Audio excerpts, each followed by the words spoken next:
Wacha afanye kazi yake. Chinzi Mungu alimuita. Tulimwombea akakuwa president. Kama hajafanya vizuri tungoje 2027. Who told you ya kwamba dhambi peke yake ni kuleta mapesa kwa madhimao? Na nyinyi mabishop tu mnalalana na wanawake wa watu huko nje. Hiyo si dhambi. Hiyo ndio hamuoni. Kenyans, I warn you as a man of God. Think again.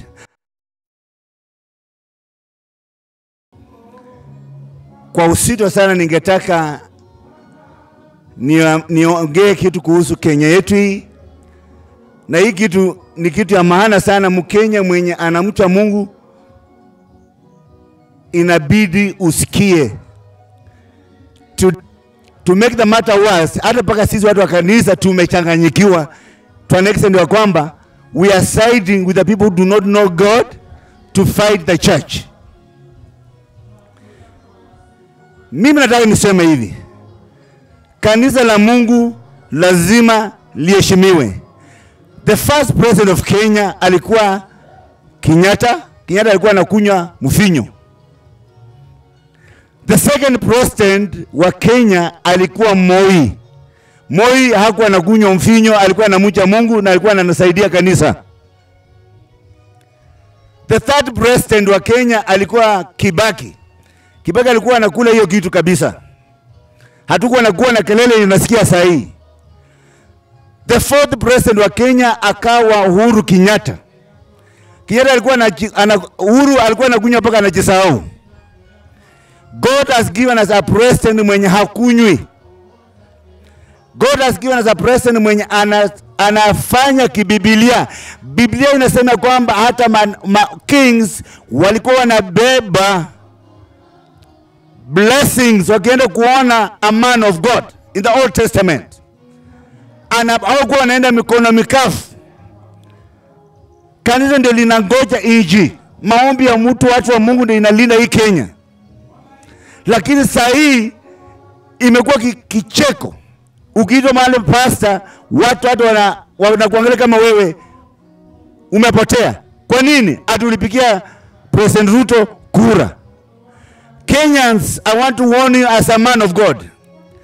Come back to God. Come back to God. I'm calling upon you. Kupotea ndio hiyo mnapotea. Let us respect the church. Mimi nauliza swali moja. Hizo pesa zenye President Uhuru Ruto analeta kwa kanisa, mnapika kelele. Zile pesa zingine anapewa kwingine, kwa nini hampigi kelele? Na akikaa na hizo pesa zinasaidia nani? Zinasaidia hao watu wenye wana complain. This is the president who is liberal. He wants to help the church. Leave him alone. Semeni amen. Wacha afanye kazi yake. Chinzi Mungu alimuita. Tulimwombea akakuwa president. Kama hajafanya vizuri tungoje 2027. Kama una problem na yeye, don't vote for him. But if you have a problem, if you don't have a problem for him, vote for him. Kelele hizi zinafanya kanisa limekosa heshima. Maana tumepatia watu wenye hawaendi kwa kanisa ndio wanaongelea maneno ya kanisa paka kanisa lenyewe. Mabishops wengine wamechanganyikiwa. Who told you ya kwamba dhambi peke yake ni kuleta mapesa kwa madhimao? Na nyinyi mabishop tu mnalalana na wanawake wa watu huko nje. Hiyo si dhambi. Hiyo ndio hamuoni.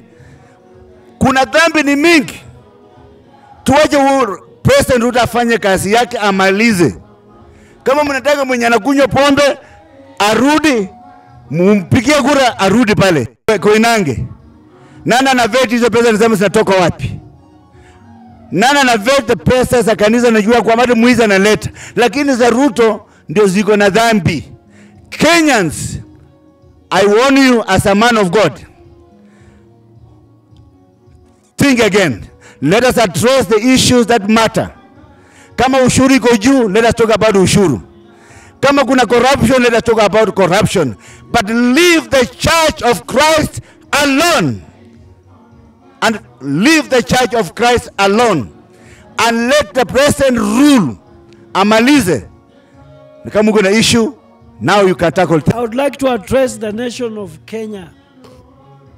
It is the church that is supposed to pray for the president. It is the church that is supposed to stand on the truth.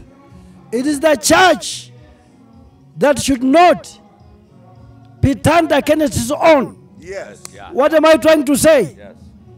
The enemy was set under our feet, but the same enemy has taken the church captive, Yes. whereby the church will take the enemy captive.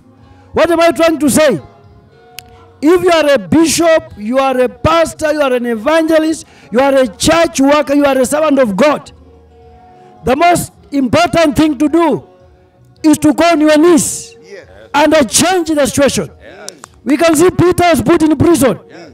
and the church prayed, and Peter was released. We can release Kenya Amen. through our prayers. Yes. Tunaweza kubadilisha nchi kwa maombi, si kwa siasa. Na hata wengine wamevaa makola, lakini hamna makanisa, mnapika siasa. Hauna kanisa, lakini unapika kanisa vita. So wewe kama ni mtumishi wa Mungu, stand on the truth. Wale ambao wengine wanapika kanisa vita, walikuwa wa kwanza kukula hizo pesa wakashipa. Ndio sababu wamekeuka sasa, wanatapika. Yeah. Ile kitu iliyoko itakata make sure ya kwamba unasimama kwa ukweli. Kwa maana kule chumbi mbinguni kipoko imekungoja. Yale ambao unasema ulikula, unasema sikukula. Kuna wengine walikula, unapanguza mitomo. President ndiye anastahili kuleta fungu la 10 kanisani. Come on. Hawezi kupelekea barabara, hawezi kupelekea walevi, alete kanisani zifanye kazi ya Mungu. Hey. Kwa maana yeye anastahili kutithe. So naambia taifa la Kenya, kama ni siasa, ngoja 2027. Tuache mambo mengi ya kukimbizana, mnaumana nyinyi wenyewe kwa wenyewe. Na Paulo anasema katika Wakaladia, mtaangamizana na kumalizana. Kanisa lazima liwe na umoja, liongee sauti moja kama tunataka Kenya iwe na utofauti. Bwana wabariki sana. Amen. Nataka niambie nchi ya Kenya jambo. Nataka niambie nchi ya Kenya jambo moja, ya kwamba sisi kama kanisa, Biblia inasema katika kitabu ya Uamuzi 6 ya kwamba Mungu akaambia Gideoni amchengee nyumba, na Gideoni akaweza kumchengea Mungu nyumba. Sisi tunahitaji rais wetu wa Kenya ambaye ni William Samoei Ruto atusaidie kujenga nyumba ya Mungu. Asimame kama Gideoni wa sasa, na anaposimama kama Gideoni wa sasa ataokoa wana wa Israeli. Rais Ruto, usiangalie watu wanasema nini. Wewe angalia Mungu amekutuma ufanyie kanisa nini.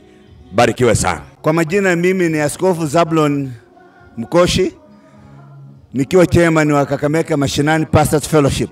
Thank you very much.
Asanteni sana tena, bado tunarudi, msitoke hapo.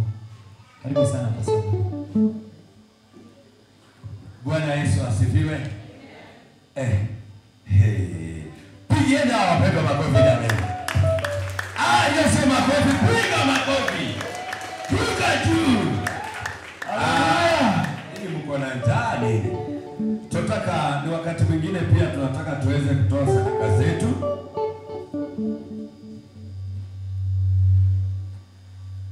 Bwana Yesu asifiwe. Kama bado wanagawa zile bahasha za fungu la 10, kama kuna matangazo, mama kanisa, ofisi ya pasta, idara ya wazee, matangazo, tuko na mbio. So umejua leo ni siku gani? Leo ni siku ya kutikisha mfuko. Bwana Yesu asifiwe. Sasa kaa chonjo, usihesabulie ndani ya mfuko. Matangazo, karibu sana. Bwana Yesu asifiwe. Haleluya. Waje nione mkono ya mpendwa. Haleluya. Amen. Okay, mimi naitwa ndugu Kevin Muhati, House Fellowship Leader. Ningeomba wote tukutane kwa Mama Seventia Wednesday ijayo. Tumbarikiwe. Praise God. Mama Seventia atatoka kidogo, sasa tutaenda kwa Mama Blessing. Mama Blessing simama. Huyo ndo Mama Blessing. Nani ajui kwake? Mtu ambaye kwako ni wapi? Kwako ni wapi? Salvation Army ako Karafroad kanaingia, kuna church hapo ya huyo mama ya mabati. Kuna church nyingine chini ya mabati bado. So before ufike hiyo church ya mabati ya chini, kuna ka entrance ama kwa nabii. Ukifika kwa baba yangu mkwe anaitwa Nabii, kuna ka entrance hapo kanapeleka kwa direct. Hapo Salvation Army, then ka Karafroad church ya mabati kuna ka entrance. Amen. Mwenye njia atanitafuta kwa simu ama tafute Pastor Ken na itakuwa ni sawa. Asante sana. Matangazo imeisha. Matangazo kama imeisha. Alafu after service vijana tunapatana hapa. Tutabaki nyuma kwa sababu next Sunday ni siku yetu, so tutabaki nyuma tutengeneze maneno na Mungu wa Bwana abariki. Amen. Asante sana. Pande construction matangazo, dada. Karibu sana.